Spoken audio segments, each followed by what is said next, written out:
Assalamualaikum. நான் உங்கள் ஷிஃபா குக்கிங்லேருந்து பேசுகிறேன். இன்றைக்கி நம்ம என்ன ரெசிபி பார்க்க போகிறோன்னா சிக்கன் மசாலா ரோஸ்ட். சிக்கனுக்கு ஒரு சூப்பரான மசாலா ரெடி பண்ணி ஒரு அழகான ரோஸ்ட்டு செய்ய போகிறேன். வாங்க இதுக்கு முதல்ல மசாலா ரெடி பண்ணிக்கலாம். நான் வந்து 1 கிலோ சிக்கனுக்கு இங்கே மசாலா எடுக்கிறேன். ஒரு 3 பட்டை பீஸு, 3 ஏலக்காய், 4 கிராம்பு, 4 ஸ்பூன் தனியா, அதாவது முழு மல்லி.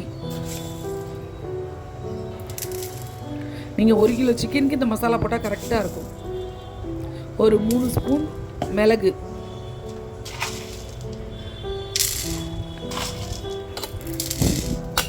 அதோட ஒரு 3 ஸ்பூன் ஜீரகம், 2 ஸ்பூன் சோம்பு. இது எல்லாத்தையும் மிக்சியில் போட்டு நுணுக்கிட்டு வந்துடுங்க. வறுக்கெல்லாம் தேவையில்லை, பச்சையாக நுணுக்கினாலே போதும். இப்போ பாருங்கள், நுணுக்கிட்டு வந்துட்டேன். ரொம்ப நைஸாக இல்லை, கொஞ்சம் கரகரப்பாக தான் இருக்குது. அந்த மாதிரி நுணுக்கினாலே போதும்.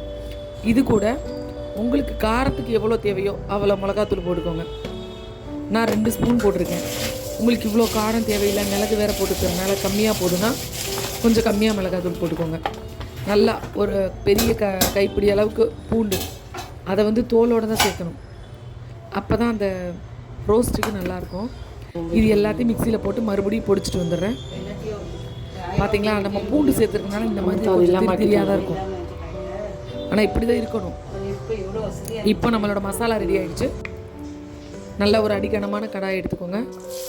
அதில் தேவையான அளவு எண்ணெய் ஊற்றிட்டு 2 பெரிய வெங்காயத்தை நீல வாக்கில் கட் பண்ணி சேர்த்துக்கிறேன்.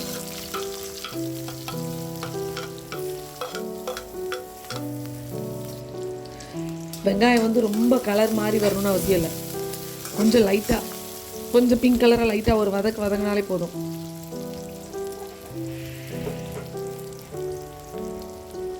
பாருங்கள், லேசாக ஒரு வதங்கின உடனே சிக்கன் கழுவி எடுத்து வச்சுருக்கேன். அதை இப்போ வெங்காயத்தில் வச்சிடுறேன். 1 கிலோ சிக்கனுக்கு நான் எடுத்த மசாலா கரெக்டாக இருந்தது எனக்கு.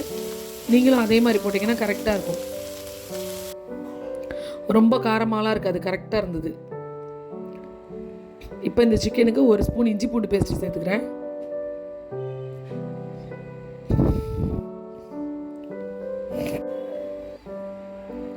பாருங்க, இஞ்சி பூண்டு 1 ஸ்பூன் தான் சேர்க்குறேன். கொஞ்சம் அதிகமாக சேர்க்க தேவையில்லை. ஏன்னா எனக்கு ஏற்கனவே நம்ம பூண்டு வேறு நுணுக்கி வச்சுருக்கோம். அதனால் 1 ஸ்பூன் இஞ்சி பூண்டு பேஸ்ட்டு சேருங்க, கரெக்டாக இருக்கும். இப்போ எல்லாத்தையும் நல்லா கிண்டி விட்டுட்டு ஒரு மூடி போட்டு மூடிடுங்க. இந்த சிக்கன் வந்து கொஞ்சம் பச்சை கறியிலேருந்து கொஞ்சம் கலர் மாறி வரணும். அதுக்கப்புறம் தான் நம்ம அடுத்த பொருள் சேர்க்கணும். இப்போ நான் ஒரு மூடி போட்டுடுறேன். சரியாக ஒரு 3லேருந்து ஒரு 5 நிமிஷம் வைங்க, கரெக்டாக இருக்கும். இப்போ பாருங்கள், ஒரு 5 நிமிஷம் கழிச்சு திறக்கிறேன். பார்த்தீங்களா, சிக்கன் கலர் மாறி லைட்டாக சுற்றி கொஞ்சம் கொஞ்சமாக தண்ணி விட ஆரம்பிச்சிருச்சு பாருங்கள். இந்த டைமில் இந்த சிக்கனுக்கு தேவையான உப்பு போட்டுருங்க.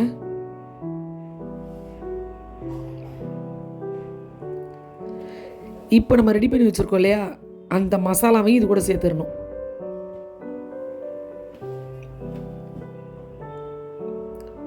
மசாலாவை சேர்த்துட்டு நல்லா கிண்டி விடுங்க. நீங்கள் சேர்த்து கிண்டும் போது பார்க்க வந்து மசாலா ஒட்டாதது மாதிரி தான் இருக்கும். ஆனால் அது சிக்கனில் சேர்ந்து வெந்து வரும்போது எல்லாமே நல்லா ஒன்று சேர்ந்து வந்துடும். பார்க்க இப்படி மேலே நிற்கிற மாதிரி தான் இருக்கும்.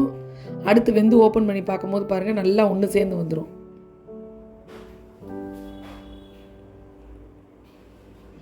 நான் ஃபுல்லாக மிக்ஸ் பண்ணிவிட்டு இப்போ ஒரு மூடி போட்டு வச்சிடுறேன். அடுப்பு லோ ஃப்ளேமில் தான் இருக்குது. ஏன்னா நான் தண்ணிலாம் எதுவும் சேர்க்கலை. அது சிக்கன் அந்த தண்ணியிலே தான் நல்லா குக்காகி வரப்போகுது. இப்போ பாருங்கள், கிட்டத்தட்ட 3/4 வேக்காடு வந்துருச்சு. இப்போ இதில் ஒரு பாதி லெமன் ஜூஸை புழிஞ்சு விட்டுறேன். உங்களுக்கு பார்க்கும் போதே தெரியுது பாருங்கள், நல்லா கலர் வெந்துருச்சு. அந்த கறி வேக வேக நல்லா கலர் மாறி வந்துருச்சு. நீங்கள் இடையில பிடிச்சிடாமல் அப்பப்போ ஓப்பன் பண்ணி கிண்டி மட்டும் விட்டுருங்க. ஆனால் இந்த எலுமிச்சம்பழத்தை வந்து கொஞ்சம் கடைசியாக வெந்து முடிக்க போகிற ஸ்டேஜில் தான் சேர்க்கணும். முதல்ல நீங்கள் லெமன் சேர்க்கக்கூடாது. அதோட 2 கொத்து கருவேப்பிலையும் நல்லா ஃப்ரெஷ்ஷாக உருவி போட்டு எல்லாத்தையும் நல்லா கிண்டி விட்டுருங்க. முக்கியமானது என்னென்னா அடி பிடிக்க விடாமல் அப்பப்போ ஓப்பன் பண்ணி கிண்டி விடணும்.